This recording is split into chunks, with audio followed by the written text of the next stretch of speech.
சொல்கிறேன். ஓகே நான் இதில் இப்போ டெலிஃபோனில் செலக்ட் பண்ணுறேன்னு வச்சுக்கோங்க. டேக்ஸின் செலக்ட் பண்ணுறேன். டேக்ஸின் செலக்ட் பண்ணனால டேக்ஸில் எக்ஸ்டென்ஷன் டேக்ஸ் இன்போ டேபிள் இருக்கு இல்லையா, அது இருக்கிற ஐட்டம் வந்து இன்னொரு கண்ட்ரோலில் கூட டிஸ்பிளே பண்ணணும். கரெக்டா? முன்னாடி அப்படி பண்ணவே இல்லையே. இதுக்கு முன்னாடி ஏன் பண்ணேன், எக்ஸ்டென்ஷன் டெலிஃபோன் மட்டும்தான் இருந்தது, அதெல்லாம் பண்ணல நான். ராஜா ஒன்றுமே இல்லை.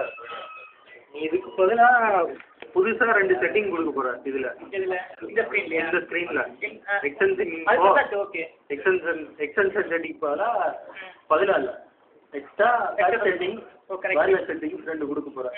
2 கொடுத்தா அதே மாதிரி இதில் என்ட்ரு பண்ணால் அந்த டேபிளில் போய் என்ட்ரி ஆகிடும். அதே தான் நடக்க போகுது. ஓகே ஒன்று முடிஞ்சா இந்த கன்ஃபியூஷனு. இதில் இதுக்கு முன்னாடி டெட்டுன்னு செலக்ட் பண்ணி இங்கே டிஸ்கிரிப்ஷன் என்ட்ரு பண்ணிடுறான். இந்த எக்ஸ்டென்ஷன் நம்பர் கொடுக்க பதிலாக அவன் ஃபேக்ஸ் நம்பர் கொடுப்பான்.